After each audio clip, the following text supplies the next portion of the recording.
name is Jay Zone, aka Chief Chinchilla, the Onion Ring Pimp, Captain Backslap, the Fergal of Peter's Worst Nightmare, Kenny Hoggins.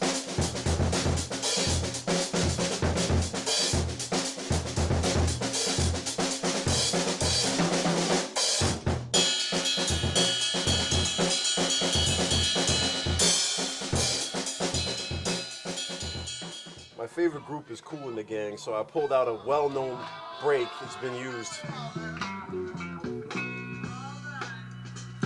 Scenario remix. What could I do to this that hasn't been done? Like you could kind of like chop the bass up, but I mean the bass line's been used a lot of times. So one day I was just sitting here with it for a couple, for like 20, 30 minutes, just listening. And you realize that it's kind of got drums, but the record throws you off because the record is actually in stereo.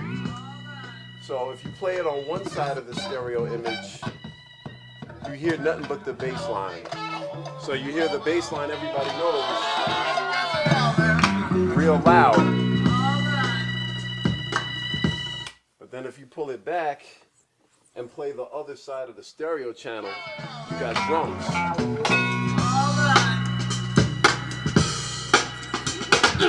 So I was like, has anybody really flipped the drums like that? Like those are some pretty ill drums. So what I did was I looped up a small piece of the drums to see if I could slow them down a little bit, compress them. Cause I play drums, so I usually when I make a beat nowadays, I usually play my own drums. But every once in a while, you hear a break that's kind of like you can't emulate that because it's got this like sustained bass note and like this arp string in the background. So that kind of gives it like a different feel. It's like multiple instruments behind it. It's kind of like a busted loop. So I was like, okay, I got this. But this is going to be a challenge to put music to because whatever I put on top of this has to be in the same key of that note that's kind of like in the background. My first piece of production equipment, I had like a little cheesy keyboard sampler with a microphone on it, and I used to put it to a speaker and it had 2 seconds of sampling time. So what I used to do is play records on like 78 or 45 and try to get as much in there as I could and try to make loops, and then you could I think it was made by Casio, and you could sample more stuff on top of it, but if you sampled it the wrong way, it would be offbeat and you'd have to start over. So, I used to try to layer as much as possible and get it exactly on. Like you had to hit the button at the right time. But, I had a lot of fun with that and doing pause mixes and stuff. And then I eventually got an SP1200 in 1992. I was 15 at the time. I was playing the beat and I found this bugged out record. I can't tell you what it is because I'd have to kill you. But it's written in Korean, so you wouldn't know it anyway. So, slow that down. So now the record and the loop are in perfect pitch. But the problem is, if you stop that, it's not really a loop, it's just a bunch of sounds. So okay, that sound is dope, the pitch is right, it matches the beat, but now we gotta create a melody out of that. This is the creative part of sampling that I like. I like taking little bits and pieces, breaking the record, breaking the shit up into a million pieces and trying to recreate a melody out of the sound. So we got that, we got that.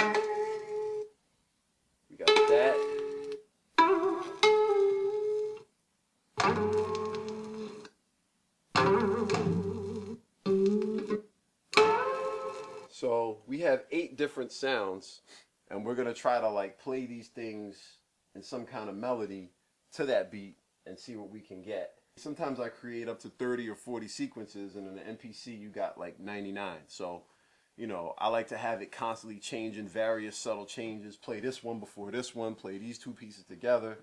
But, I found a main. So now we have that loop in the background.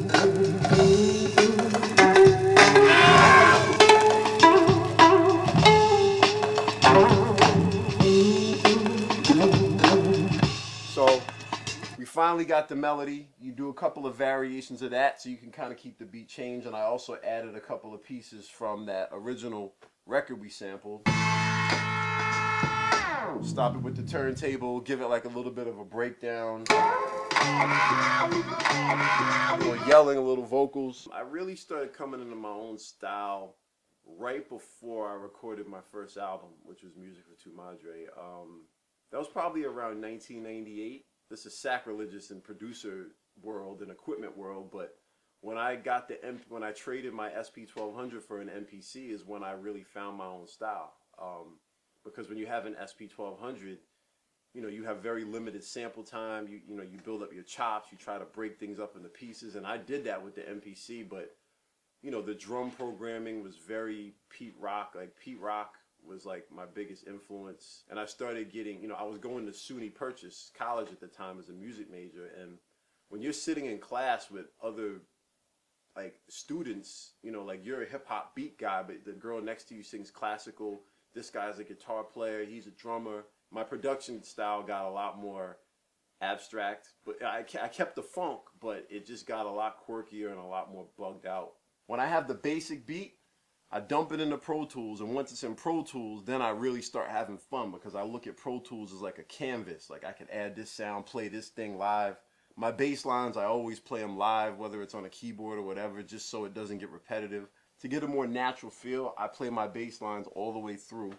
I am a bass player, but I don't have a bass now, so I get most of my bass sounds on this Moog Little Fatty synthesizer here. Analog synth, a lot of great bass sounds, so we're going to plug this in and hook this up and try to get a bass line going because, you know, if it don't rattle the trunk, the shit is junk.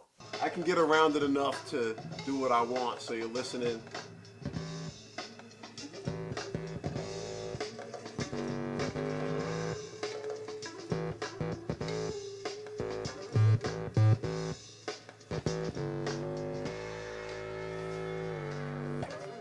Get the weirdest, most unsamplable record I could find, like something that nobody's gonna use this, and challenge myself to try to make a beat out of it. Sometimes on the flip side of the coin, I'll get a very well-known record that everybody's used and say, well, how can I sample this different? How can I possibly put a spin on this and make it fresh? You know, and sometimes I'll just chop something up into a bunch of little pieces, try to recreate it. And sometimes I'll just try to put a bunch of samples in there and see if I could get them to all be in key. You know, I wound up getting it in there. So now I got it all ready to go. So now we have a beat with a bass line.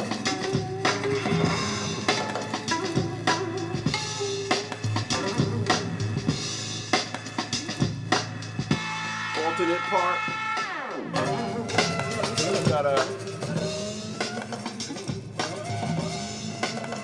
We got our yodeler.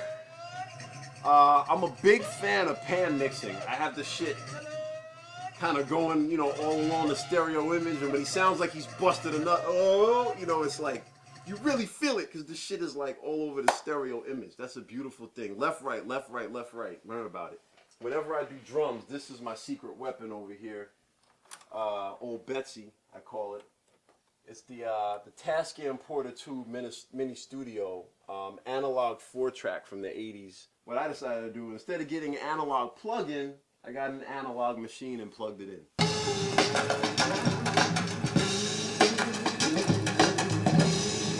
What I might do is maybe put a little bit of pan mixing on them so they're kind of like jumping all over the stereo image.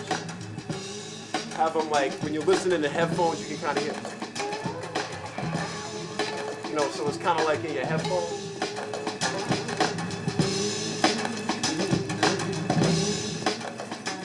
Success is a relative term. I mean, if you're going by what we see as success in America, then it's like, unless you sell 1 million records and maintain it, you're a failure in this country. So, you know, but I got to travel the world doing stuff I love. I got to work with my idols. I mean, in 1990, I would watch MTV Raps and I would see Master Ace, you know, on MTV Raps. And in 1993, I'm watching the Alcoholics Make Room video. I'm like, yo, this shit is dope. And then 10 years later, they're in my basement laying down a track. Like, to me, that was the pinnacle of everything. I got to meet the guys that I grew up admiring so much, and they became my peers. We got to work together. I got to show them, you know, you look around my studio, I got all these album covers autographed and signed, because even though I'm a musician, at heart, I'm always going to be a fan first. I'm a music nerd, I'm a fan, and I'm fascinated by the shit that I grew up on, and to this day I see guys and they might be my peer. I might be more popular than them now, but I'll rush them like a little kid, like, where's that sample from? How did you do this? What did you, you know, to me that was what I wanted before anything, before money, before traveling. It was like, I want to meet these guys and talk to them. I want to show them my shit. One thing that's missing is my trademark sound bites. A lot of people ask me about, yo, you have these little movie snippets, these TV snippets. Where do you get that shit from? You know, how do you find this stuff? My sound bites come from my large collection of TV shows on VHS. For probably about a good 10 years, I would just let the VHS VCR run while old television was on. I would just let that shit run. And the next day when I was like organizing records or doing paperwork, eating breakfast, cleaning up, I would just, everything I recorded, I would let that shit run through my speaker, and I would leave a DAT machine running. And every time I heard something that was like, oh shit, he said something crazy, I would put it on a DAT. So I got about 30 DATs of shit that I ripped from all these TV shows back in the day and all these tapes and shit. And one day, about 8 years ago, when I was feeling particularly ambitious, I took all this stuff from DAT and put them on CDs. So now I have a system. Whenever I'm doing a song, I have a stack of CDs. Each of these CDs has 100 sound bites. So I just came down here one day and wrote down the contents of every CD. So all these phrases are exactly what's said on the CD. Let's see what this is about. You know, loaning money is only one of our businesses. With a face and a body like yours, no telling how much you can make. Please, I promise you, I'll get the rest of the money as soon as I can. Shut up, bitch. Pow. So I mean, you know, you could work with, this stuff, and you know, there's more pimp shit. Look at this, sugar free. I'd rather give you my bitch part 7. Somebody. You're smart, huh? He's a pimp. When I'm working on a song and I have an idea of what the concept is, I just go into my library and look at my notes until I find a soundbite that fits. You wanted to start up, baby, not me. Well, now you gotta pay. So I'm gonna grind you into the ground, baby, and then I'm gonna step on your pretty face. And when I'm through with you, I'll forget you like you were nothing. This is J Zone, and this beat is called Soul Vibration, but it's spelled S-E-O-U-L.